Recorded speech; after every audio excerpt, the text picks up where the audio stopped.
नमस्कार दोस्तों, स्वागत है आपका अपना ही यूट्यूब चैनल टुडे एग्जाम पर। दोस्तों, जैसे कि अभी एसएससी एमटीएस के लिए प्रैक्टिस सेट की वीडियो चलाई जा रही है, इसके तहत ये अगली वीडियो आप लोगों के लिए। इस वीडियो के अंतर्गत आपको सभी ट्रेंडिंग स्टैटिक्स जीके जीएस के इंपॉर्टेंट प्रश्न, साथ ही साथ जो भी इंपॉर्टेंट करंट अफेयर बन रहे हैं, सभी प्रश्नों को आपको देखने को मिल जाती है with extra fact. Extra fact से मैं आपको पढ़ाता हूं, जैसा कि आप जानते ही हैं। इससे दो फायदा है, एक तो आपको अधिक से अधिक प्रश्न कवर हो जाते हैं, साथ ही साथ याद रखने की जो है प्रोबेबिलिटी काफ़ी बढ़ जाती है। तो चलिए दोस्तों, शुरू कर लेते हैं आज का ये वीडियो। दोस्तों, कल मैंने वीडियो नहीं बना पाया था, कुछ प्रॉब्लम आ गई थी और आप लोगों से क्या छुपाना, थोड़ी बच्ची की तबीयत डाउन हो गई थी और ये जो बीच में गैप आ गई है वीडियो में, कल मेरा रेस्ट है, 2-3 वीडियो बना दूंगा तो ये गैप मेंटेन हो जाएगी। चलिए शुरू कर लेते हैं आज का ये क्लास। पहला जो हमारा प्रश्न है, किस पेशेवर भारतीय खिलाड़ी को इंडियन एक्सप्रेस कहा जाता है? देखिए, इंडियन एक्सप्रेस जो है एक मैगजीन का भी नाम, पेपर का भी नाम है। तो इंडियन एक्सप्रेस आपका महेश भूपति साहब को कहा जाता है। महेश भूपति साहब को सभी जानते हैं। इसके अलावा ढिंग एक्सप्रेस हिमा दास को कहा जाता है, क्योंकि इस फॉर्म में भी क्वेश्चन CHSL, HCM और GD तीनों में देखे गए, तीनों TCS ही सेट करते हैं, राइट। उड़न परी कहा जाता है आपको PT उषा को। PT उषा को दोस्तों एक और नाम कहा जाता है, पायोली एक्सप्रेस भी कहा जाता है, तो ये भी ध्यान रखेंगे PT उषा को। इसके अलावा दवाल या फिर चाइना कवाल, ये कहा जाता है आपको राहुल द्रविड़ को। राहुल द्रविड़ को हम प्यार से भरोसेमंद भी कहते हैं, जो वर्तमान समय में भारतीय मेन टीम का कोच भी है, तो ये बात भी आपको ध्यान रखना है। और महिला टीम का कोच रमेश पवार है। इसके अलावा मैसूर एक्सप्रेस जो है ये जगावल श्रीनाथ को कहा जाता है। सुनील गावस्कर को लिटिल मास्टर कहा जाता है। और मास्टर ब्लास्टर किसे कहा जाता है ये तो आप सभी जानते हैं, इसीलिए मैंने इसको नहीं लिखा है। इसके अलावा हरभजन सिंह को टर्मिनेटर कहा जाता है। हरभजन सिंह ही इंडिया के लिए टेस्ट क्रिकेट में प्रथम बार हैट्रिक विकेट लेने का कारनामा किया था। इस फॉर्म में एक क्वेश्चन आपसे और पूछा जाता है कि 10 विकेट लेने वाले की कौन कौन से क्रिकेटर हैं, तो सबसे पहले टेस्ट क्रिकेट में 10 विकेट जिम लेकर ने लिया था। इसके बाद अनिल कुंबले भी लिए हैं 10 विकेट टेस्ट क्रिकेट में। इसके अलावा न्यूजीलैंड के अयाज पटेल ये भी 10 विकेट लेकर जो है इस लिस्ट में अपना नाम शामिल करवा लिए हैं, तो इन तीनों का भी नाम ध्यान रखेंगे। इसके अलावा ब्लैक पर्ल कहा जाता है पेले को, और पेले का निधन हो गया पिछले साल, तो ये बात भी आपको ध्यान रखना है। ये VVI बन जाता है जो उपनाम है इनसे क्वेश्चन आने में, ठीक है। इसके अलावा फ्लाइंग सिख कहा जाता है मिल्खा सिंह को, ठीक है। तो ये सभी बातों को ध्यान रखेंगे, खिलाड़ियों के उपनाम। दोस्तों, आप जो क्वेश्चन खोज रहे हैं सभी क्वेश्चन इस वीडियो के अंतर्गत होते हैं, आप अंत तक बने रहें। आप विश्वास कीजिए, आप जितने अकेले खुद से 3 घंटे में पढ़ेंगे, यहाँ पे 30 मिनट में मैं आपको दे के जाऊंगा। और सिर्फ पढ़ाना ही मकसद नहीं है दोस्तों, एग्जाम के अंदर क्वेश्चन मिलाना और साथ ही साथ याद भी करवाना है, ठीक है। अगला जो हमारा प्रश्न है, किस राज्य की सरकार ने मार्च 2023 में लाडली बहना नामक योजना शुरू की है? देखिए, जो भी योजना आपको मैं बता दूं, अगर आप खुद से भी पढ़ रहे हैं, योजना जो भी आपका महिला से रिलेटेड है या फिर किसान से रिलेटेड है, तो ये दोनों योजना आपके एग्जाम के लिए इंपॉर्टेंट हो जाती है। क्योंकि इंडिया में 2 ही आदमी की सबसे जो है, अब तो खैर महिला काफी आगे आ रही है, लेकिन किसान की स्थिति अभी भी बहुत नीचे है, ठीक है। तो इन दोनों प्रकार की जो भी योजना की बात रहेगी वो आपको देख के जाना है एग्जाम के अंदर। तो जो लाडली बहना योजना है, ये मध्य प्रदेश के सरकार मार्च 2023 में लॉन्च किया है। मध्य प्रदेश में अभी शिवराज सिंह चौहान साहब जो है CM है, वहां के सरकार में है ना। इस योजना का उद्देश्य है राज्य के महिलाओं में स्वस्थ और पोषण की स्थिति में सुधार लाना। किस माध्यम से? आर्थिक स्वतंत्रता के माध्यम से। तो भाई, आर्थिक स्वतंत्रता कब उत्पन्न होगी? जब जेब में पैसा होगा, है ना। सिंपल सी बात है कि भाई आर्थिक स्वतंत्रता कब पैदा होती है? जब पैसा होते हैं। अब हमारे पिताजी के पास पैसे ही नहीं, तो कहां से स्वतंत्रता देंगे कि जाओ खर्च करो उड़ाओ, है ना। तो इस प्रकार से तो इस योजना में जो है महिलाओं के खाते में हर महीने 1000 रुपए की राशि सरकार के द्वारा प्रदान कराई जाएगी। अब सभी महिला को नहीं दी जाएगी, क्योंकि मध्य प्रदेश में भी बहुत अरबपति करोड़पति है भाई, तो सबको थोड़ी मिलेगा। तो ऐसे महिलाओं को मिलेगी जिनकी वार्षिक आय, यानी उनके फैमिली की वार्षिक आय, उनके पति या फिर उनके परिवार में जो भी कमाने वाले सदस्य हैं, उनके वार्षिक आय 1.5 लाख रुपए से कम है, तो ऐसी महिला जो है लाडली बहना योजना में अपनी नामांकन करा सकते हैं। और इसके तहत 1000 रुपए पर महीना इनको दिया जाएगा, यानी 12,000 की वार्षिक लाभ इन्हें प्राप्त होगा। इसमें जो लाभार्थी का उम्र सीमा है ये 23 से 60 वर्ष के बीच में रखा गया है। मध्य प्रदेश के बारे में थोड़ा सा एडिशनल और जानकारी, Kanha national park, Sanjay national park, Sanchi का स्तूप, खजुराहो का मंदिर, ये सभी आपका मध्य प्रदेश के अंदर है। साथ ही साथ भीमबेटका का गुफा भी मध्य प्रदेश के अंदर है, ये बात भी आपको ध्यान रखना है। तो ये 5 चीज मध्य प्रदेश के अंदर स्थित है। इसमें से करेंट सेक्शन से भी याद रखिए, जो आपका बायोगैस प्लांट लगाया गया है ये मध्य प्रदेश के इंदौर में लगाया गया है। इंदौर ही ऐसा शहर है जो लगातार छठे टाइम भारत के स्वच्छता रैंकिंग में पहले स्थान पे काबिज हैं। इसके अलावा इस बार का जो आपका अंतर्राष्ट्रीय प्रवासी भारतीय दिवस मनाया गया था, ये भी इंदौर के अंदर जो है मनाया गया था, और इसमें जो है गुयाना के राष्ट्रपति जो हैं आपके चीफ गेस्ट के रूप में आए थे। इसके अलावा यहाँ से भी क्वेश्चन आ जाता है कि सांची का स्तूप किसने बनवाया था, तो ये मौर्य सम्राट अशोक ने बनवाया था। इसके अलावा खजुराहो का मंदिर किसने बनवाया था, तो खजुराहो का मंदिर चंदेल शासक ने बनवाए थे। तो ये सभी बातों को आपको ध्यान रखते हुए चल जाना है आगे की तरफ। तो करेंट अफेयर के साथ साथ कुछ जो है यहाँ पे स्टैटिक्स भी आप देखें। अगला प्रश्न है हमारा, निम्नलिखित विकल्पों में से सही युग्म का चयन कीजिए। देखिए पंचवर्षीय योजना से हर एग्जाम में क्वेश्चन आता ही आया है, तो कुछ यहाँ पे मैं जो है आपको एग्जाम के लैंग्वेज में क्वेश्चन बहुबल विकल्पीय के तौर पे रख दिया हूँ। दूसरी पंचवर्षीय योजना का मैच किया गया है कृषि पर फोकस, ये गलत है। आप जानते हैं कि प्रथम पंचवर्षीय योजना में कृषि पे फोकस किया गया था, प्रथम पंचवर्षीय योजना में, तो ये तो लाइन गलत हो गया। दूसरा, तीसरी पंचवर्षीय योजना में भारी उद्योग पर फोकस, तो ये भी गलत है। आपको मालूम है तो दूसरी पंचवर्षीय योजना में भारी उद्योग पे फोकस किया गया था। दुर्गापुर, राउरकेला और आपका जो है राउरकेला और आपका भिलाई, ये तीनों फैक्ट्रियां जो है सेकेंड पंचवर्षीय योजना में लगाया गया था। यहाँ से भी क्वेश्चन आता है कि किस किस देश के सहयोग से, तो दुर्गापुर ब्रिटेन के सहयोग से पश्चिम बंगाल में, राउरकेला जर्मनी के सहयोग से उड़ीसा के अंदर, और भिलाई जो है आपका रसिया के सहयोग से लगाया गया था उस समय आपका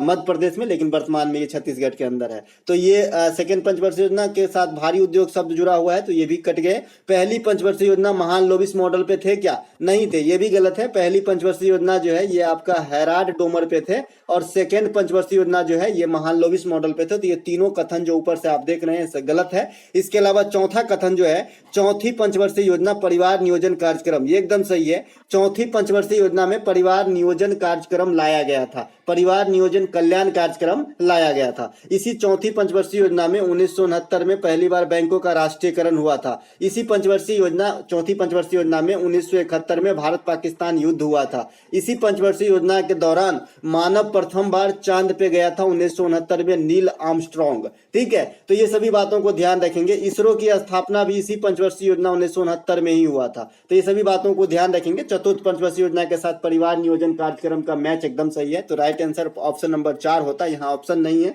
मैं आपको जो है बिना ऑप्शन वाले की तरह से पढ़ाता हूँ, लेकिन यहाँ पे बहुविकल्पीय तो है नहीं, तो चौथा जो लाइन है ये आपका राइट आंसर है। बाद बाकी ऊपर का तीनों गलत था, और क्यों गलत था ये मैंने बताया।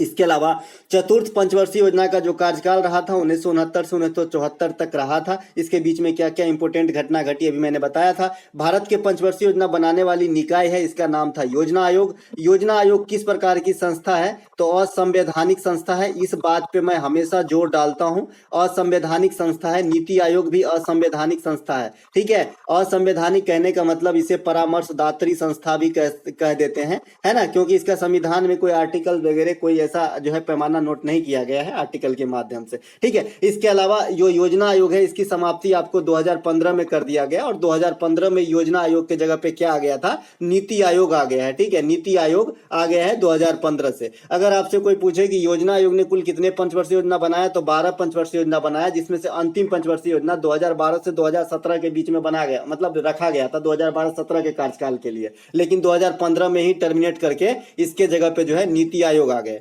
नीति आयोग के प्रथम उपाध्यक्ष और प्रथम सीईओ आपको जरूर याद रखना है, पता नहीं किस एग्जाम में किस रूप में आ जाए, ठीक है। तो नीति आयोग के प्रथम उपाध्यक्ष जो बने थे ये आपका अरविंद पनघड़िया, और प्रथम सीईओ जो है ये सिंधु श्री खुल्लर जी बनी थी, ठीक है। नीति आयोग के जो वर्तमान में उपाध्यक्ष हैं ये सुमन कुमार बेरी, जो राजीव कुमार के स्थान पे हैं, और इसके अलावा जो सीईओ है ये BVR सुब्रमण्यम है, जो परमेश्वरम साहब के जगह पे मतलब पदासीन हुए हैं, ठीक है। इसके अलावा नीति आयोग अंतरराज्यीय परिषद और राष्ट्रीय राष्ट्रीय विकास परिषद, इन तीनों के अध्यक्ष कौन होते हैं भैया? तो जो करंट पीएम होते हैं, जो प्रधानमंत्री होते हैं, वही होते हैं। तो इन तीनों संस्था का नाम जरूर याद रखें, नीति आयोग, अंतर्राज्यीय परिषद और राष्ट्रीय विकास परिषद। इन तीनों के अध्यक्ष कौन होते हैं? पीएम होते हैं। इसके अलावा अगला प्रश्न है हमारा, प्रसिद्ध पुस्तक गुलामगिरी के लेखक कौन है? देखिए गुलामगिरी पुस्तक के लेखक कौन है? गुलामगिरी पुस्तक सीजीएल में पूछा जा चुका है 2022 के पीटी में, ठीक है। तो इसके लेखक नहीं पूछे गए थे, इसमें से पूछा गया था कि गुलामगिरी पुस्तक किस भाषा में लिखा गया है, तो मैं यहाँ पे लेखक का नाम रख लिया हूँ। तो गुलामगिरी पुस्तक जो है ये आपका ज्योतिबा फुले 1873 में लिखे थे। ज्योतिबा फुले के नाम आप बहुत बार सुने होंगे, एग्जाम में क्वेश्चन अटेंड किए होंगे, क्योंकि ये फेमस कैरेक्टर है, ठीक है। गुलामगिरी ज्योतिबा फुले के द्वारा मराठी भाषा में लिखी गई पुस्तक है, सीजीएल 2022 में आया हुआ क्वेश्चन है, यहाँ पे मैंने लिख भी दिया। ज्योतिबा फुले ने सत्यशोधक समाज की स्थापना किए थे, ये तो आप सभी जानते हैं। सावित्रीबाई फुले को भारत की प्रथम महिला शिक्षक के रूप में जानी जाती है, जो आपका ज्योतिबा फुले के ही धर्मपत्नी थी, ठीक है। सावित्रीबाई फुले की जयंती भी मनाई जाती है इंडिया में, और इन्हें इंडिया में प्रथम महिला शिक्षक या शिक्षिका होने का दर्जा भी प्राप्त है ना। और सावित्रीबाई फुले तथा ज्योतिबा फुले ने 1848 में महाराष्ट्र में पुणे के समीप पहली बार बालिकाओं के लिए विद्यालय की स्थापना करवाई थी। और ये क्वेश्चन आपका एचसीएम सीआरपीएफ में पूछा गया था कि महाराष्ट्र के पुणे में प्रथम बार बालिकाओं के लिए विद्यालय की स्थापना किसने करवाया था? तो वहां पे सावित्रीबाई फुले का नाम था, ठीक है। तो ये दोनों दंपति मिलके जो है करवाए थे, तो ये भी बात आपको ध्यान रखना है। अब ज्योतिबा फुले के आपने सत्यशोधक समाज देख लिया, तो कुछ समाज से भी क्वेश्चन आ जाते हैं भाई। तो ब्रह्म समाज ये राजा राम मोहन राय ने जो है मतलब बसाए थे, और ये कब बसाए थे भैया? 1828 ईस्वी में बताए थे। कहां पर किए थे स्थापना इसकी? तो कोलकाता के अंदर किए थे, है ना। राजा राम मोहन राय के द्वारा ब्रह्म समाज 1828 में कोलकाता। राजा राम मोहन राय को आधुनिक भारत का पिता कहा जाता है, आधुनिक भारत का जनक कहा जाता है। जो सती प्रथा की समाप्ति हुई थी लॉर्ड विलियम बेंटिक के द्वारा। जितने भी अंग्रेज है सभी पे घिन आती है, लेकिन एक जो लॉर्ड विलियम बेंटिक है, इसको मैं जो है अच्छा अंग्रेज में मैं रखा हूं, आप लोग भी रखे होंगे। जो लॉर्ड विलियम बेंटिक है, इन्होंने सती प्रथा को जो है समाप्त किए थे। सती प्रथा जो है आप समझते ही है क्या था, है ना। ये बहुत ही क्रूर कह सकते हैं इसको। तो इस प्रकार का जो संस्था मतलब सिस्टम था, इसे बंद करने में विलियम बेंटिक ने रोल निभाया था। किसके सहयोग से? राजा राम मोहन राय के सहयोग से। एक आपने समाज सुना होगा आर्य समाज। आर्य समाज की स्थापना दयानंद सरस्वती 1875 ईस्वी में किए थे। ये बंबई के अंदर किए थे, उस समय बंबई हुआ करता था, अब मुंबई है, ठीक है। दयानंद सरस्वती की एक पुस्तक है जो आपसे पूछा जाता है, सत्यार्थ प्रकाश। सत्यार्थ प्रकाश के लेखक जो है ये दयानंद सरस्वती है। उसी प्रकार से राजा राम मोहन राय के जो पुस्तक है ये संवाद कौमुदी है। ये भी कई बार एग्जाम में पूछा गया है, संवाद कौमुदी के लेखक कौन है? तो राजा राम मोहन राय। चलते हैं आगे। अगला जो हमारा प्रश्न है, अब्दुल करीम खान हिंदुस्तानी संगीत के किस घराने से संबंधित है? देखिए अब्दुल करीम खान जो है ये हिंदुस्तानी, एक बात मोटे मोटे तौर पे आपको याद रखना है कि जो भी हिंदुस्तानी शास्त्रीय संगीत, एक तो आपका कर्नाटक संगीत होता है और एक आपका हिंदुस्तानी शास्त्रीय संगीत होता है। तो हिंदुस्तानी शास्त्रीय संगीत के जो ज्यादातर जो कलाकार हैं ये आपके किराने घराने से संबंधित होते हैं, ठीक है। तो अगर एग्जाम में याद है, उनको पूरा आपको आता है तो कोई बात नहीं, नहीं आता है तो आप जो है जो भी हिंदुस्तानी संगीत के गायक होंगे उन्हें किराना घराना से लगा दीजिएगा, 90% केस में सही हो जाएगा तुक्का मार में, ठीक है। और कर्नाटक संगीत हो चाहे हिंदुस्तानी संगीत हो, दोनों में कितने प्रकार के स्वर होते हैं भाई? तो 12 प्रकार के स्वर होते हैं। ये भी क्वेश्चन आपके एग्जाम में छप चुका है, तो ये भी इसे ध्यान रखें, ये एडिशनल जानकारी हो गया। तो अब्दुल करीम खान जो है ये किराना घराना से संबंधित है। पंडित भीमसेन जोशी, गंगूबाई हंगल, ये दोनों भी किराना घराना से संबंधित है। पंडित भीमसेन जोशी को 2008 में भारत रत्न भी दिया जा चुका है ना। इसके अलावा पंडित बिरजू महाराज, है ना, जो कथक नृत्य से संबंधित थे, अभी नहीं है इस दुनिया में, तो ये लखनऊ घराने से संबंधित है। तो लखनऊ घराने जो है ये कथक नृत्य के लिए जाने जाते हैं। उसी प्रकार से बनारस घराना जो है ये तबला वादन के लिए जाना जाता है। किसके लिए? तबला वादन के लिए, ठीक है। तो पंडित किशन महाराज जो हैं ये बनारस घराने से हैं, पंडित बिरजू महाराज लखनऊ घराने से, पंडित भीमसेन जोशी गंगू हंगल या जो भी आपका हिंदुस्तानी शास्त्रीय संगीत से जुड़े हुए कैरेक्टर हैं मोस्टली आपके किराने घराने से जुड़े होते हैं। चलते हैं आगे। अगला हमारा प्रश्न है, भारतीय संविधान में मौलिक कर्तव्य को अटैच करते समय प्रधानमंत्री के रूप में कौन पद पर थे, या फिर उस समय प्रधानमंत्री कौन थे? देखिए इस प्रकार के ट्रेंड में क्वेश्चन आजकल काफी है, ट्रेंड बोल्ट नहीं ट्रेंड, है ना। तो इस प्रकार के ट्रेंड में जो है क्वेश्चन काफी आ रहे हैं कि वो फला समय फला कौन प्रधानमंत्री थे, वो फला घटना हुआ उस समय प्रधानमंत्री कौन थे, है ना। तो इस प्रकार के जो जब मौलिक कर्तव्य अटैच हुआ था तो उस समय भारत के प्रधानमंत्री इंदिरा गांधी जी थी, ठीक है। जब मौलिक कर्तव्य कब अटैच हुआ था ये तो आप जानते ही, अब तो पुराने हो गए होंगे, अगर मुझसे जुड़े हुए तो आपका मौलिक अधिकार, मौलिक कर्तव्य, जो आपका पंचायती वाली व्यवस्था है और संविधान के मोस्टली आर्टिकल आपके जवान पे होंगे अगर आप अच्छे से पढ़ रहे हैं मुझसे तो। संविधान के मौलिक कर्तव्य आपका 42वां संविधान संशोधन 1976 के द्वारा जोड़ा गया था। शुरुआत में कितने प्रकार के? 10 प्रकार के, लेकिन वर्तमान में कितने मौलिक कर्तव्य हैं? 11 मौलिक कर्तव्य हैं। अंतिम मौलिक कर्तव्य जो है किससे रिलेटेड है? शिक्षा से रिलेटेड है, ठीक है। इसके अलावा शिक्षा से मौलिक अधिकार भी है, दोनों में कंफ्यूज नहीं होना है। मौलिक अधिकार भी शिक्षा से संबंधित है कि 6 से 14 वर्ष तक के बच्चों को निःशुल्क शिक्षा लेना उनका मौलिक अधिकार है, और यही चीज पेरेंट्स पे जब पड़ता है तो मौलिक कर्तव्य हो जाता है, ठीक है। तो मौलिक कर्तव्य भी है, मौलिक अधिकार भी है शिक्षा वाला। और इससे संबंधित संविधान संशोधन भी आपसे पूछा जाता है, तो 86वां संविधान संशोधन 2002 के द्वारा इस प्रकार की व्यवस्था की गई थी, ठीक है। तो ये तो हो गए मौलिक कर्तव्य कितने हैं वर्तमान में, तो 11 हैं। पहले कितने अटैच किए गए? 10 किए गए। कब किए गए? 1976 में किए गए। कौन से अमेंडमेंट के द्वारा? 42वां अमेंडमेंट के द्वारा। अब ये जो संविधान संशोधन हुआ था ये किस समिति के सिफारिश पे हुआ था? तो स्वर्ण सिंह समिति के सिफारिश पे हुआ था। इसी 42वां संविधान संशोधन में आपको अखंडता, धर्मनिरपेक्षता और समाजवादी, ये तीनों ही प्रकार के शब्द को जोड़े गए थे संविधान के अंदर। इसके अलावा जो 42वां संविधान संशोधन है इसे मिनी कॉन्स्टिट्यूशन या फिर लघु संविधान कहा जाता है, ठीक है। तो ये बात भी ध्यान रखेंगे। इसके अलावा जो आपका मौलिक कर्तव्य है ये रसिया के संविधान से लिए गए हैं, जो भाग 4 के ए में रखा गया है तथा आर्टिकल 51 के ए में वर्णित है, ठीक है। तो ये थे आपके मौलिक कर्तव्य से संबंधित जानकारियां। इसके अलावा अगला जो हमारा प्रश्न है, इंपोर्टेंट करके रखेंगे इस प्रश्न को, 3 बार यहां से क्वेश्चन आ चुका है, चौथा बार एमटीएस भी हो सकता है, ठीक है। 2021 खेलो इंडिया यूथ गेम में निम्नलिखित में से किस खेल को शामिल नहीं किया गया था? सबसे पहले इस क्वेश्चन को पूछा गया था दूसरे लैंग्वेज में कि 2021 खेलो इंडिया यूथ गेम में कितने नए खेल को शामिल किया गया था? तो 5 नए खेल को अटैच किया गया था, ठीक है। तो इस 5 खेल में एक आपसे ऐसा पूछा जा सकता है किसको नहीं किया गया था, तो ये पांचों आपको थोड़ा बहुत याद रखना पड़ेगा। एक तो मलखंब है, मलखंब, एक गटका है, कलारी पट्टू है, थांगटा है और योगासन है। तो ये पांचों नए खेल को अटैच किया गया था KOYG 2021 में, खेलो इंडिया यूथ गेम 2021 के अंदर। अब आते हैं, इस पांचों को जरूर ध्यान रखना है आपको, मलखंब, गटका, कलारीपट्टू, थांगटा, योगासन। 5 बार बोलेंगे याद हो जाएगा, मलखंब, गटका, कलारीपट्टू, थांगटा, योगासन। योगासन आप नहीं भी याद रखेंगे चलेगा, क्योंकि योगा का बहुत क्रेज है दुनिया में, तो योगा मान लीजिए अटैच हो गई, ठीक है। मलखंब जो है ये जिस प्रकार से आप यहाँ पे खंबा पे ये चढ़ रहा है इंसान, इस प्रकार से फोटो देखे CHSL में पूछा गया कि इसकी ये वाला जो तस्वीर है किस खेल से संबंधित है। तो ये जनरल आजकल काफी आगे बढ़ गया, जितना हम सोचते नहीं उससे ज्यादा। तो हमको जो है बहुत ज्यादा सतर्क रहना पड़ता है भाई, खास करके जीके जीएस के अंदर। एक बार आप मैथ में 25 में 25 स्कोर करने के लिए अगर आपको आता है, बनाने के तरीके जानते हैं तो आप कर सकते हैं, लेकिन जीके जीएस में 25 में 25 करने के लिए आपको बहुत मेहनत करना होता है। तो इसीलिए आपको विस्तृत जानकारी बहुत जरूरी है। कोई बच्चा 2 प्रकार के होते हैं, एक तो सिर्फ आंसर से मतलब रखते हैं, एक बच्चा इस प्रकार से होते हैं कि रीढ़ की हड्डी तक पहुंच के जो है उसके सारे जितने भी पार्ट पुर्जे जुड़े होते हैं सब जान लेते हैं। तो वही बच्चा जो है एग्जाम में रिजल्ट लाता है, ठीक है। चलते हैं आगे।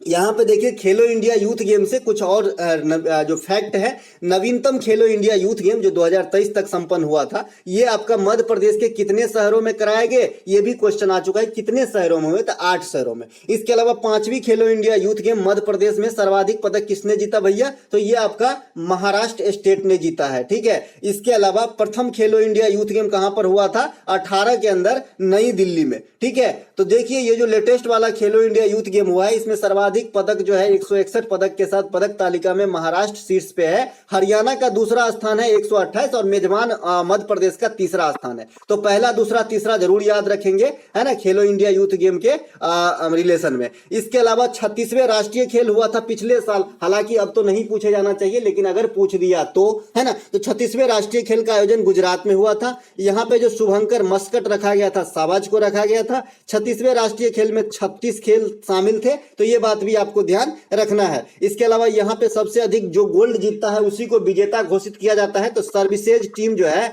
सबसे अधिक गोल्ड जीतकर विजेता घोषित हो गए थे, लेकिन ओवरऑल पदक में यहाँ भी महाराष्ट्र ही सबसे अधिक पदक जीते थे, ठीक है, लेकिन गोल्ड की तादाद कम थे, इसीलिए इसे सेकंड माना गया और पहला सर्विसेज टीम को विजेता घोषित किया गया। 36वें राष्ट्रीय खेल 2022 जो गुजरात के अंदर कराए गए थे। 37वें राष्ट्रीय खेल का आयोजन 2023 में गोवा के अंदर होना है, अभी हुआ नहीं है। इसके अलावा अगला प्रश्न है हमारा, निम्नलिखित में से किस त्योहार का आयोजन 1 से 10 दिसंबर के बीच में प्रतिवर्ष कराई जाती है? तो ये है आपका हॉर्नबिल नागालैंड। हॉर्नबिल जो है नागालैंड का राजकीय त्योहार है और हॉर्नबिल नागालैंड का राजकीय पक्षी भी है, ठीक है। तो ये जो त्योहार है आपका मतलब दिसंबर माह के प्रथम सप्ताह और या फिर उसके बाद 1 से 10 दिसंबर के बीच में कराई जाती है। हॉर्नबिल को क्या कहा जाता है? त्योहारों का त्योहार कहा जाता है। एससीएम के एग्जाम में पूछा गया ये क्वेश्चन है कि त्योहारों का त्योहार किसे कहा जाता है, तो हॉर्नबिल को कहा जाता है। बतुकम्मा जो तेलंगाना की त्योहार है, इसे फूलों का त्योहार कहा जाता है, ठीक है। इसके अलावा फूलों का त्योहार फुलदेई भी होता है, एंथुरियम भी होता है। फुलदेई उत्तराखंड का है, एंथुरियम नॉर्थ ईस्ट का, ये बता चुके हैं आपको।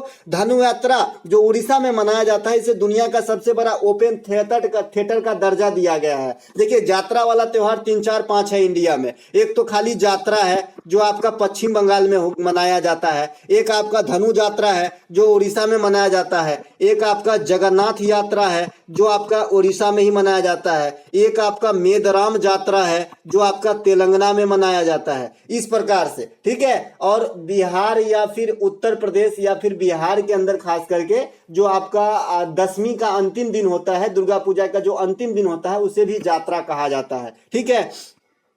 इसके अलावा मकर संक्रांति जनवरी में मनाई जाने वाली त्योहार है। एमटीएस के इस फॉर्म में, इस लैंग्वेज में क्वेश्चन काफी पूछे जाते हैं कि फला त्योहार किस महीने में होता है, इस त्योहार में किस भगवान की पूजा होती है ना। यानी आर्ट एंड कल्चर तो पसंदीदा इलाका है ही टीसीएस का। तो मकर संक्रांति जो है ये जनवरी में मनाई जाती है और अलग अलग स्टेट में इसी चीज का नाम अलग अलग हो जाता है। जैसे गुजरात वगैरह में उत्तरायण हो जाता है, महाराष्ट्र में मकर संक्रांति रहता है, बिहार यूपी में मकर संक्रांति रहता है। इस प्रकार से अलग अलग जगह पे इनका नाम भी थोड़ा सा चेंज हो जाता है। इसके अलावा निम्नलिखित चित्र में वर्णित सभी नववर्ष त्योहार है। देखिए नववर्ष त्योहार से काफी क्वेश्चन आया। अभी आपने सीजीएल मेंस में देखा कि तमिलनाडु में नववर्ष के अवसर पे कौन सी त्योहार मनाई जाती है, तो इस वाले सीट को वीवीआई कर लीजिएगा और यहाँ पे जो जो त्योहार है नववर्ष त्योहार लगभग आपको याद होनी चाहिए। जैसे मैं बिहार के मधुबनी वाले इलाके से हूँ, तो वहां पे जो है जुड़ शीतल नामक त्योहार होता है जिसे हम लोग नववर्ष मनाते हैं, मिथिलांचल का नववर्ष, ठीक है। तो यहाँ पे देखिए शीतल त्योहार है जो ये बिहार वाले इलाके में दर्शा रहा है। इसके अलावा गुड़ी पाड़वा ये महाराष्ट्र के नववर्ष में है। आपका पूछा गया था तमिलनाडु का नववर्ष पोतांदु कहा जाता है। ये मैं आपको ये जो पीडीएफ है आपको दे ही देता हूं, तो यहां से देख लीजिएगा, टाइम खराब नहीं करते हैं, चलते हैं आगे, है ना। ये पंजाब वगैरह में बैसाखी मनाया जाता है ना। बीसू आपका केरला में मनाया जाता है। तो ये सब जो नववर्ष के त्योहार है उनके स्थान के अनुसार, है ना। इसके अलावा अगला प्रश्न है हमारा 2023 तथा सेकेंड दीनानाथ लता मंगेशकर पुरस्कार जो है ये किनको दिया गया है? माफ कीजिएगा, लता दीनानाथ मंगेशकर पुरस्कार होगा। महाराष्ट्र में कैसा है कि पहला अपना नाम होता है, फिर पिताजी का नाम होता है, उसके बाद जो है सरनेम होते हैं। जैसे सचिन रमेश तेंदुलकर का नाम आपने सुना होगा। तो इसीलिए ये सेकेंड वाला जो लता दीनानाथ मंगेशकर पुरस्कार है ये आपका सुप्रसिद्ध गायिका आशा भोसले को दिया जाएगा जो उनके बहन भी हैं, ठीक है। प्रसिद्ध जो प्रथम लता दीनानाथ मंगेशकर पुरस्कार है ये नरेंद्र मोदी को दिया गया था और ये भी धूम मचाया था। क्योंकि जो बच्चे ये सुने नहीं होंगे तो संगीत वाला पुरस्कार मोदी साहब को क्यों मिलेगा भाई, ऐसा सोचेगा, है ना। तो इसीलिए प्रथम बार उनको मिला था, सेकंड वाला आशा भोसले को मिलेगा। और जो लेटेस्ट वाला दादा साहेब फाल्के पुरस्कार दी जाने की बात कहा गया है ये आपको आशा पारेख का जो है दिया जाएगा, अभिनेत्री है ये, है ना। Dada Saheb international film festival का आयोजन 2023 में हुआ। इसमें सर्वश्रेष्ठ अभिनेत्री जो है आपका आलिया भट्ट को चुना गया और सर्वश्रेष्ठ अभिनेता रणवीर कपूर को चुना गया। तो ये बात भी आपको ध्यान रखना है। दादा साहेब में भी 2 कैडर होते हैं, एक आपका इंटरनेशनल फिल्म महोत्सव होते हैं और एक आपका जनरल वाला होता है। तो जनरल वाला को दादा साहब फाल्के पुरस्कार कहते हैं और इंटरनेशनल फिल्म महोत्सव वाले पुरस्कार अलग होते हैं। तो दोनों को अलग अलग एक ही में ना मिलाएं, ठीक है। इसके अलावा पीएच पैमाने का पता किसने लगाया था? देखिए पीएच स्केल से काफी क्वेश्चन एग्जाम में आ जाते हैं, तो पीएच का थोड़ा सा खेल आपको समझ लेना है ताकि आप जो है अम्लीय, क्षारीय, उदासीन और कुछ ऐसे चीज है जिनकी पीएच बार बार एग्जाम में आ जाती है। ठीक है, तो पीएच का जो स्केल है इसका पैमाना का पता लगाया था आपका सोरेनसन ने। सोरेनसन, ये वाला क्वेश्चन ग्रुप डी के अंदर पूछा गया था, है ना, कि सोरेनसन ने किस चीज का खोज किया था ना, तो पीएच पैमाने का पता लगाया था। अम्लीय घोल का पीएच कितना होता है बंधु? तो 7 से कम होता है। देखिए मान लीजिए कि यहाँ पे आपका ये रीडिंग है, यहाँ पे ये 7 है और ये 7 से कम होगा, स्वाभाविक सी बात है, 1 2 3 4 इस प्रकार से है, और ये 8 9 15 रख लो इस प्रकार से। तो जो भी 7 से कम है, जो भी इस साइड की चीज है, ये सभी एसिटिक हो जाएगा, अम्लीय हो जाएगा। जो भी 7 से अधिक है अल्कलाइन हो जाएगा, क्षारीय हो जाएगा। और जो भी यहाँ पे है एकदम एक्यूरेट 7 पे है, इसे उदासीन न्यूट्रल कहते हैं। शुद्ध जल न्यूट्रल होता है, उदासीन होता है। तो आपने पीएच में अम्लीय, क्षारीय, न्यूट्रल पहचान लिया है। इसके अलावा आदर्श मिट्टी का पीएच मान कितना हो जाना चाहिए? ये क्वेश्चन जो है आपका उत्तराखंड पीसीएस में पूछा गया क्वेश्चन है कि एक उपजाऊ आदर्श मिट्टी का पीएच मान कितना होना चाहिए। क्योंकि पीसीएस के क्वेश्चन में 3-4 कथन होते हैं, इसमें से एक कथन ये भी था। ठीक है, तो 5 से 6 के बीच में जो है आपका आदर्श मिट्टी का पीएच मान होना चाहिए। न तो ज्यादा अम्लीय होना चाहिए और एकदम जो है उदासीन भी नहीं होना चाहिए, है ना। इसका मतलब क्या है? हल्का अम्लीय होना चाहिए एक अच्छे मिट्टी का जो है स्वभाव। ठीक है, दूध का पीएच मान कई दफा पूछा जाता है, 6.4 होता है। रक्त का पीएच 7.4 होता है। नींबू का पीएच 2.4 होता है। कभी कभी इसी आंसर को 2 से 3 के बीच लिखा रहता है कि नींबू का पीएच कितना होता है, तो 2.4 नहीं लिखा रहेगा, 2 से 3 के बीच, तो आपको यही आंसर कर देना है ना। इसके अलावा जो मानव में लार होता है, इसका पीएच 6.5 से 7 तक हो जाती है ना। तो ये बात भी आपको ध्यान रखना है। अगला प्रश्न है हमारा, पीएम मित्र योजना के तहत निम्नलिखित में से किस राज्य में टेक्सटाइल पार्क विकसित नहीं किए जाएंगे? टेक्सटाइल शब्द जो है अपने आप में कपड़ा वगैरह के उद्योग से संबंधित होते हैं। ठीक है, तो पीएम मित्रा योजना चलाया जा रहा है, प्रधानमंत्री मित्रा योजना। इसके तहत टेक्सटाइल पार्क के विकसित करने के लिए अलग अलग जगह पे इस प्रकार के जो है आपका उद्योग लगाए जाएंगे। तो किस शहर या किस राज्य में नहीं लगाए जाएंगे, ऐसे प्रश्न आपसे पूछा गया है। सबसे पहले इस योजना के तहत 7 राज्यों में जो है टेक्सटाइल पार्क लगाए जाने की बात कही गई है। ये 7 राज्य कौन कौन सा है? तमिलनाडु है, तेलंगाना है, कर्नाटक है, महाराष्ट्र है, गुजरात है, मध्य प्रदेश है और योगी आदित्यनाथ साहब का उत्तर प्रदेश है। तो इतने जगह पे लगेंगे। इनके अलावा अगर कोई आपको ऑप्शन में दिया जाएगा तो वहां पे नहीं लगेगा। तो हमें भलाई है कि इसको ही थोड़ा सा देख लें। 2 तो प्रदेश वाला ही है जी, है ना। 2 तो मध्य प्रदेश, उत्तर प्रदेश, गुजरात, महाराष्ट्र, कर्नाटक, तेलंगाना, तमिलनाडु, यानी ये जो आपका पश्चिम घाट का बेल्ट है, इसमें तेलंगाना को छोड़ दीजिए क्योंकि ये मिड में आ जाएगा, और उत्तर प्रदेश और मध्य प्रदेश में यहाँ पे 7 जगह लगेंगे। तो आपसे यही पूछा जाएगा, पीएम मित्र योजना के तहत टेक्सटाइल जो है टेक्सटाइल पार्क कितने स्टेट में लगाए जाएंगे? तो 7 आंसर देना है, राइट। इसके अलावा इस योजना की शुरुआत मार्च 2023 में हुआ है। लेटेस्ट योजना है। पीएम बानी योजना बता दिए हैं, फ्री का वाईफाई सार्वजनिक स्थल पे लगाए जाएंगे, ये पूछा भी जा चुका है और पूछे भी जाएंगे। पीएम किसान सम्मान निधि योजना के तहत कितने लाभ मिलते हैं? तो 6,000 रुपया, कई दफा पूछा गया। 2,000 की 3 किस्त मिलते हैं 4-4 महीने के अंतराल पे। पीएम डिवाइन योजना क्या है भाई? पूर्वोत्तर भारत में महिलाओं के लिए रोजगार के अवसर को सृजन करना। इसके अलावा पीएम मुद्रा योजना में मैक्सिमम लोन की सीमा क्या है? ये भी क्वेश्चन पूछा गया है, तो 10 लाख रुपये, तो ये भी आपको याद रखना है। ठीक है, पीएम सुरक्षा योजना बता ही दिए थे, मृतक के परिजनों को 2 लाख रुपए की आर्थिक लाभ मुहैया कराई जाती है। ये सभी बातों को ध्यान रखते हुए चलना है। प्रधानमंत्री की योजना काफी इंपॉर्टेंट होती है भाई, क्योंकि प्रधानमंत्री ही इंपॉर्टेंट है इंडिया में, है ना। हिंदू कॉलेज की स्थापना 1817 में कहां पर हुई थी? देखिए, हिंदू कॉलेज की स्थापना 1817 ईस्वी में कोलकाता में राजा राम मोहन राय के द्वारा किया गया था। फोर्ट विलियम कॉलेज भी कहां है भैया? कोलकाता के अंदर ही स्थित है, और कोलकाता में ही 1773 के बाद जो आपका वहां पे सर्वोच्च न्यायालय का गठन कराया गया था कोलकाता में, ये भी फोर्ट विलियम कॉलेज में ही कराया गया था, यानी इनके परिसर में कराए गए थे। अलीगढ़ मुस्लिम विश्वविद्यालय के संस्थापक कौन है? सैयद अहमद खान है। तो ये बात भी ध्यान रखेंगे। मुस्लिम लीग के संस्थापक, और इनमें जो काफी कंफ्यूजन रहता है, मुस्लिम लीग में आगा खां और समीउल्लाह खां है, और अलीगढ़ मुस्लिम विश्वविद्यालय के संस्थापक जो है सर सैयद अहमद खान है। तो दोनों को ध्यान रखेंगे। इसके अलावा निम्नलिखित में से कौन सी नदी ब्रह्मपुत्र की सहायक नदी नहीं है? देखिए, सहायक नदी और ट्रिब्यूटरी है, यहां से काफी क्वेश्चन आपके एग्जाम में आता है। तो आपको 3 नदी पूछा जाता है। एक तो आपको पश्चिमी घाट की जो भी नदी है, इसके सहायक नदी काफी पूछे जाएंगे, क्योंकि भाई यहाँ पे जो है कंफ्यूजन बनी रहती है। इसके अलावा गंगा की सहायक नदी आपसे पूछे जाएंगे, तो यमुना वगैरह नहीं पूछा जाएगा, जो छोटा छोटा है ना, उनसे पूछा जाएगा। इसके अलावा ब्रह्मपुत्रा से पूछा जाता है, ठीक है।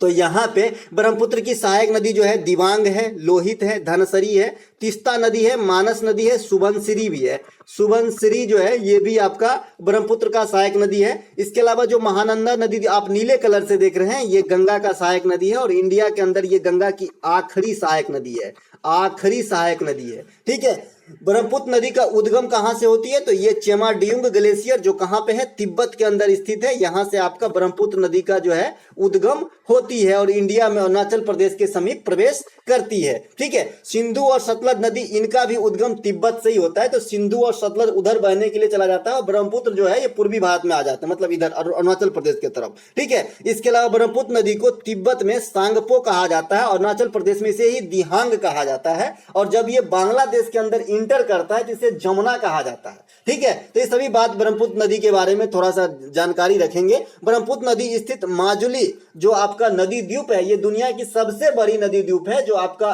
क्रूज जो चला है गंगा विलास ये माजुली नदी द्वीप की भी दर्शन कराएगा, जो इंडिया का ही नहीं विश्व की सबसे बड़ी नदी क्रूज मानी जाती है गंगा विलास, जानते ही होंगे आप इसके बारे में, करंट सेक्शन से क्वेश्चन मैंने बता रखा है। तो माजुली नदी द्वीप जो है ये भी असम के जोरहाट में है जो ब्रह्मपुत्र नदी पे है और दुनिया की सबसे बड़ी नदी द्वीप है। ब्रह्मपुत्र नदी को असम का शोक भी कहा जाता है, तो ये बात भी आपको ध्यान रखना है। इसके अलावा अगला प्रश्न हमारा सिंगापुर ओपन बैडमिंटन चैंपियनशिप 2022 के महिला एकल के उप विजेता कौन है। देखिए यहां से क्वेश्चन आ चुका है कि सुपर 500 टाइटल जीतने वाली प्रथम महिला कौन बनी है, ठीक है। तो ये पीवी सिंधु है ना।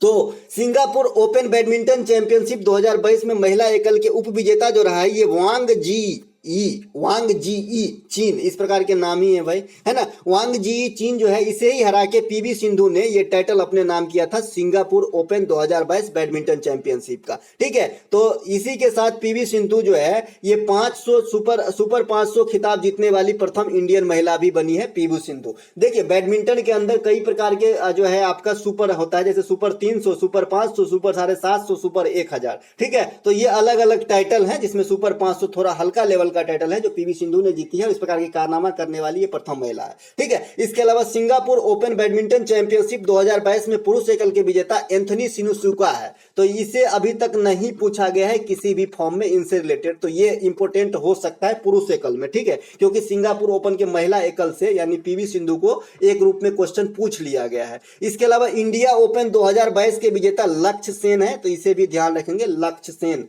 है ना, ये भी शटलर है भाई। इसके अलावा मराठा राज का दूसरा प्रवर्तक किसे माना जाता है। देखिए मराठा राज के संस्थापक तो आप शिवाजी को जानते ही होंगे, शिवाजी इस प्रकार से लिखा जाएगा, है ना। और मराठा राज के जो दूसरे संस्थापक माने जाते हैं ये बालाजी विश्वनाथ साहब को माने जाते हैं। गुरु रामदास और दादा कोंडव देव ये शिवाजी के जो है गुरु थे, ठीक है, जिसमें आध्यात्मिक गुरु जो धार्मिक गुरु हैं ये रामदास जी थे और जो दादा कोंडव देव हैं ये शिवाजी के राजनीतिक गुरु थे। तो शिवाजी साहब के दो गुरु हुए, एक तो आपका गुरु रामदास और एक दादा कोंडव देव, ठीक है। महात्मा बुद्ध के भी गुरु के बारे में आपसे क्वेश्चन पूछा जाता है, इसीलिए मैंने यहाँ पे महात्मा बुद्ध का कोई संबंध नहीं है यहाँ से फिर भी रख लिया है। महात्मा बुद्ध का जो गुरु है इनका नाम अलार कलाम था। क्या था? अलार कलाम था। बुद्ध ने किस भाषा में उपदेश दिए थे? पाली भाषा में उपदेश दिए थे। सबसे पहले जो आपका उपदेश दिया था ये कहां पर? तो ये सारनाथ में दिए थे। प्रथम उपदेश को क्या कहा गया था? धर्म चक्र प्रवर्तन कहा गया था, ठीक है। और जो बुद्ध ने गृह त्याग किया था उसे कहा क्या गया था? तो महाभिनिष्क्रमण कहा गया था, ठीक है, महाभिनिष्क्रमण। इसके अलावा जो बुद्ध की मृत्यु हो जाती है उसे क्या कहा गया था? तो महापरिनिर्वाण कहा गया था, ठीक है। इसके अलावा बुद्ध सबसे अधिक उपदेश कहां पे दिया था? श्रावस्ती। श्रावस्ती उस समय कहां था भाई? कोसल की राजधानी थी। बुद्ध का जन्म कहां हुआ था? लुम्बिनी नेपाल के अंदर। एक एक बात ध्यान रख लेंगे। इसके अलावा मृत्यु कब हुआ था? कुशीनगर जो आजकल उत्तर प्रदेश में है। बुद्ध ने अपना अंतिम समय किसके संरक्षण में गुजारे? मल्लों के संरक्षण में। मल्ल जनपद हुआ करता था, ठीक है। ये सभी बात बुद्ध के बारे में थोड़ा सा ध्यान रखेंगे। बुद्धों के पवित्र ग्रंथ आपका जातक भी है और त्रिपिटक भी है, जिसमें जातक में बुद्ध के पुनर्जन्म की कहानी वर्णित है। इसके अलावा अगला प्रश्न है हमारा, एमएस वर्ड में स्पेलिंग चेकिंग के लिए शॉर्टकट की क्या है? देखिए एमएस वर्ड में स्पेल चेक के लिए जो शॉर्टकट की है ये F7 है। F7 फंक्शन की होता है जो F से ऊपर में रहता है, कीबोर्ड के ऊपर में F1 F2 F3 इस प्रकार से। तो ये फंक्शन की होता है जिसमें F7 का यूज आप स्पेल चेक के लिए इस्तेमाल करते हैं।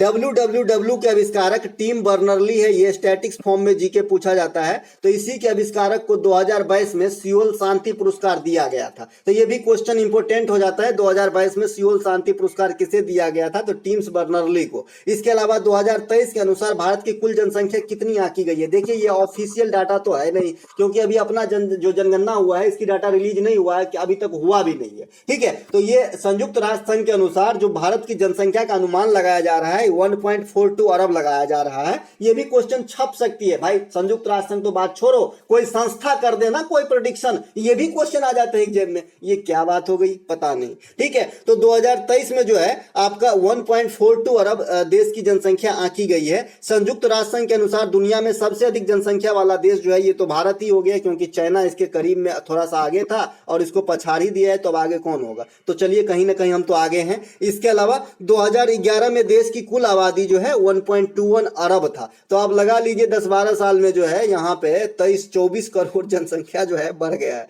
देश के सबसे अधिक जनसंख्या उत्तर प्रदेश, सबसे कम जनसंख्या सिक्किम की है। वो दिन दूर नहीं जब यहाँ पे खड़े होने के लिए जगह नहीं बच जाएगी दोस्तों, है ना।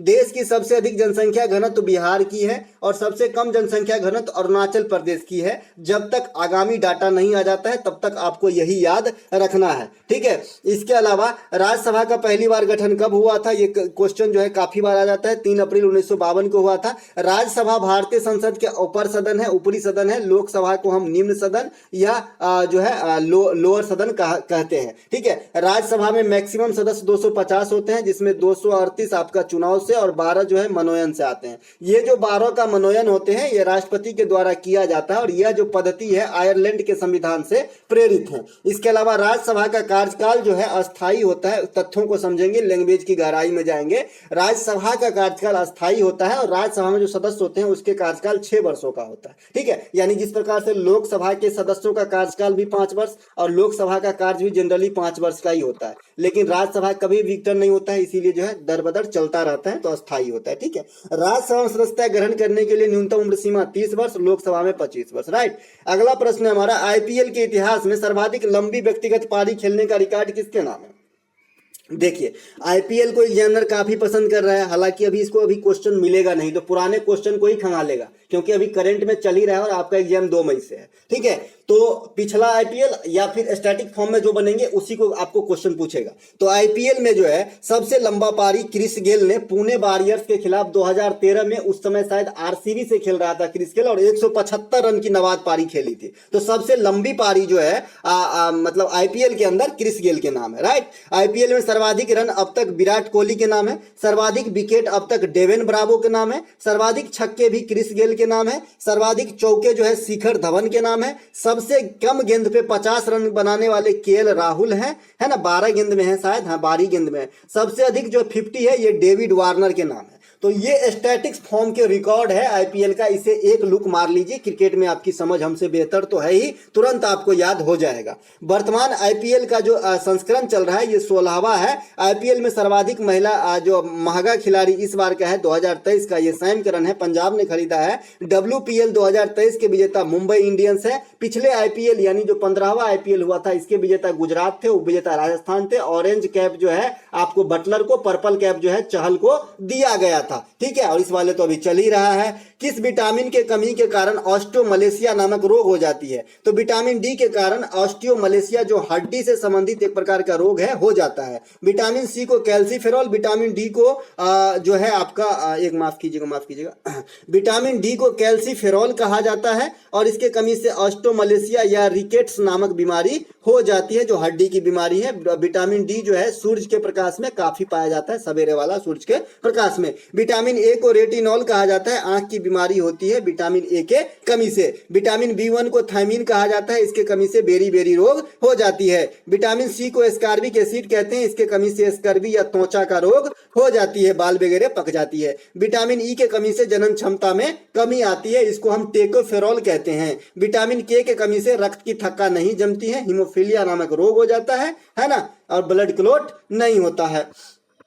इसके अलावा पानीपत की तृतीय लड़ाई जो है मराठे में का सेनापति कौन थे थर्ड लड़ाई में? तो सदाशिवराव भाऊ जो है मराठों का सेनापति का जो है कार्यभार संभाल रहे थे पानीपत की तृतीय लड़ाई में। पानीपत की प्रथम लड़ाई 1526 में इब्राहिम लोदी और बाबर के बीच में हुआ था। बाबर विजय हुआ था। बाबर ने इसी युद्ध के बाद जो है मुगल वंश की स्थापना भारत में किया था और दिल्ली सल्तनत की समाप्ति हो गई थी।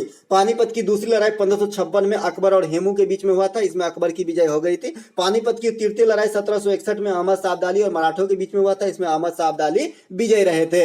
इसके अलावा अगला प्रश्न हमारा मार्च 2023 में संपन्न झारखंड उपचुनाव में रामगढ़ सीट से किसकी जीत हुई है? तो झारखंड उपचुनाव जो हाल में हुआ है इसकी रामगढ़ सीट से सुनीता चौधरी जो आपका एजीएसयू पार्टी से ताल्लुक रखती है इनकी विजय हुई है। सुनीता चौधरी कांग्रेस प्रत्याशी बजरंग महतो को हराया है। पश्चिम बंगाल में भी इस प्रकार के उपचुनाव भी हाल में ही हुए हैं जो आपके सांदरगी सीट से जो है कांग्रेस को जीत मिली है। मार्च 2023 में 6 सीटों पर चुनाव कराए गए हैं देश के अंदर। इसके अलावा अरुणाचल प्रदेश में एक जगह है लुमला, वहां पे जो चुनाव हुई है वहां पे बीजेपी उम्मीदवार को जो है बढ़त मिली है यानी जीत हासिल हुई है। तो यहां से आपको याद रखना है रामगढ़, क्योंकि झारखंड का रामगढ़ आपने 16 पिक्चर के लिए भी फेमस है तो ये आपको जरूर पूछा जाएगा। तो यहां से ध्यान रखेंगे, यहां पे जीते हैं सुनीता चौधरी। इसके अलावा महाराष्ट्र में भी हुआ है आपका चिंचवाड़ा में, है ना। इसके अलावा अगला प्रश्न हमारा अंतर्राष्ट्रीय योग दिवस 2022 के विषय वस्तु क्या थी? तो योगा फॉर ह्यूमैनिटी, मानवता के लिए योगा जो है 2022 के जो है योग दिवस के थीम को विषय को रखा गया था। प्रतिवर्ष योग दिवस 21 जून को मनाया जाता है। योग दर्शन के संस्थापक कौन है? तो पतंजलि साहब जो है योग दर्शन के संस्थापक हैं। ये बात भी आपको ध्यान रखना है। अगला जो प्रश्न है काफी इंपोर्टेंट प्रश्न आपके लिए रहने वाला है खेल के वेन्यू से, है ना। आईसीसी अंडर 90 वर्ल्ड कप 2024 जो पुरुष वाला होता है ना, आईसीसी अंडर 90 क्रिकेट जो इस बार हुआ था और भारत नहीं जीता था, युसधूल थे उसमें, है ना। तो ये वाला जो क्रिकेट होगा आगामी साल 2024 में ये श्रीलंका के अंदर होगा, ठीक है। और 2023 में जो आप 2022 में हुआ था ना जी, हाँ 2022 में हुआ था, नहीं 23 में हुआ था आईसीसी अंडर 90 वर्ल्ड कप। तो ये आपको वेस्ट इंडीज में हुआ था पुरुष वाला, और महिला वाला जो इस प्रकार का खेल हुआ था ये साउथ अफ्रीका में हुआ था, ठीक है। दोनों बात ध्यान रखेंगे, जो लेडीज वाला आईसीसी अंडर 90 हुआ ये साउथ अफ्रीका में हुआ, भारत जीता। और जो पुरुष हाल वाला जो अंडर 90 वर्ल्ड कप हुआ वेस्ट इंडीज में हुआ था, यहां भी इंडिया ही जीता था। तो दोनों इंडिया ही जीते थे, महिला और पुरुष वाला, है ना। वेन्यू अलग अलग जगह पे हुआ था, पुरुष वाला वेस्ट इंडीज और महिला वाला साउथ अफ्रीका में। T20 मेन वाला वर्ल्ड कप भी साउथ अफ्रीका में हुआ है जहां पे ऑस्ट्रेलिया विजेता रहा है। तो आगामी साल जो आईसीसी अंडर 90 वर्ल्ड कप होगा पुरुष वाला ये आपका श्रीलंका में होगा। ICC T20 women world cup 2024 जो होना है ये आपका बांग्लादेश में होना है। आईसीसी वर्ल्ड कप 2023 जो अभी होना है आईपीएल के जस्ट बाद ये भारत में होना है। फीफा वर्ल्ड कप 2023 का आयोजन ऑस्ट्रेलिया और न्यूजीलैंड में होना है। आगामी ग्रीष्मकालीन ओलंपिक 2026 में होगी, 22 में कतर में हुआ था, 26 में पेरिस में होगी, है माफ कीजिएगा।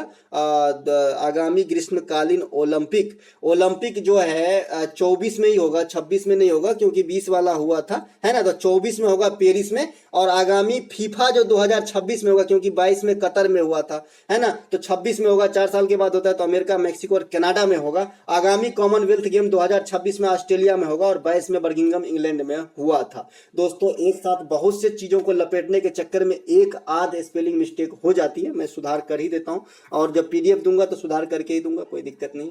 मिलेंगे दोस्तों एक नए वीडियो में। अगर आपको अच्छा लगा हो तो लाइक जरूर करें। कल फिर से आपको कल जो है हो सकता है तो 2-3 वीडियो आपको प्रोवाइड कराऊं जो बीच का गैप है उसको मेंटेन करने के लिए।